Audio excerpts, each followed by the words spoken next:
Hyperbolica is an interesting game, and I mean this in the most respectful way possible. It was kinda disappointing. So today I want to explain exactly why it was and how it might be able to be fixed in either a second version or sequel. So without any further ado, let's dive straight in.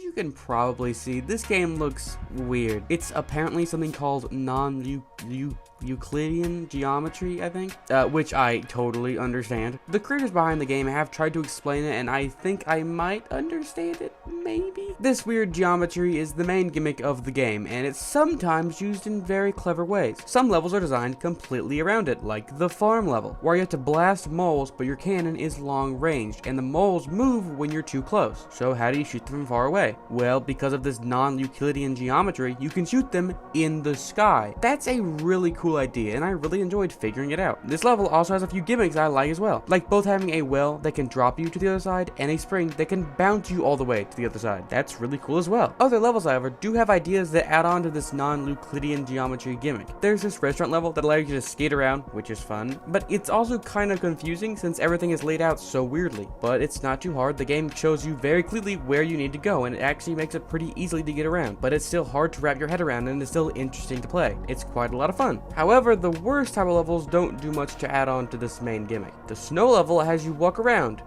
That's about it. There's a side mechanic of skiing, which is cool, but you're not really told where to go, really, at all. And I'm not even sure how you're supposed to finish the challenge. I don't get it. Am I missing something? Did I not read something?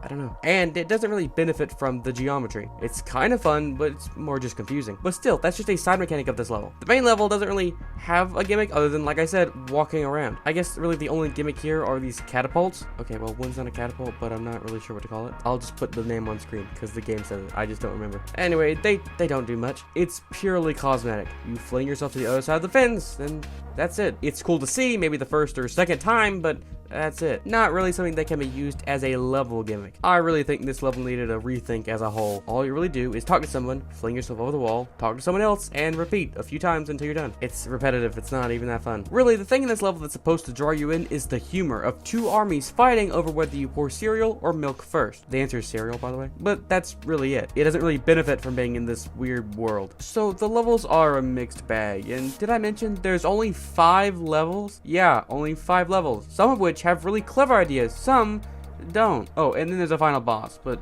that's it. There's not a lot of content here. I mean, there are some side quests, which are fun, but still not much. I'd also like to point out that the final boss and ending come out of nowhere. You're told by your friend that you need to collect 5 platonic crystals to fulfill a prophecy. After you get all 5 by completing all 5 levels, you're told that they actually do nothing. There was no prophecy. Your friend just made it up. Okay, what now? Well then, an AI in the game just decides to attack you for some reason. The boss fight was meh. You're supposed to make him shoot himself, but because you can't fly up or down, only left, right, forward, and back, it made movement feel really weird to me, and I ended up just flying around the boss in circles till he died. Yeah, not exactly the greatest boss I've seen, and you actually have to do this 3 times in 3 different phases, and the geometry does change between phases, but my strategy didn't. It still worked. But anyway, after you defeat him, it's revealed that everyone you've been talking to weren't real people, but instead they were AI clones of people. So apparently people's brains were cloned and turned into AI and then put in the game, but they thought they were real people. And when they find out that they aren't actually people, some of them actually had existential crises.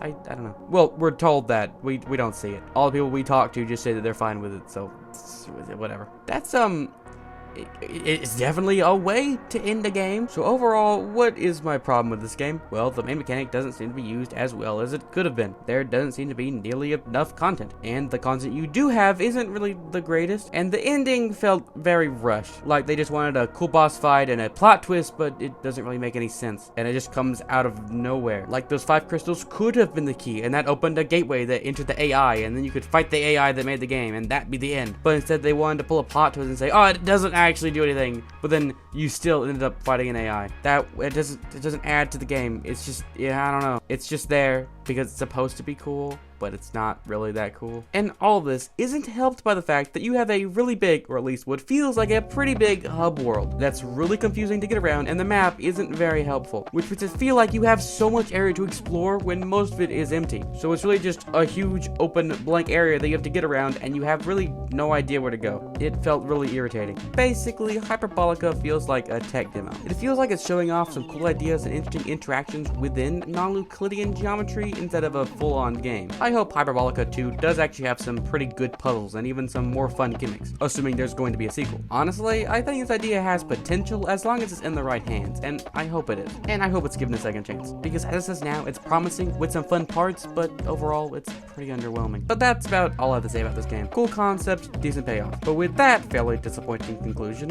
thanks for watching, and I'll see you later. Goodbye.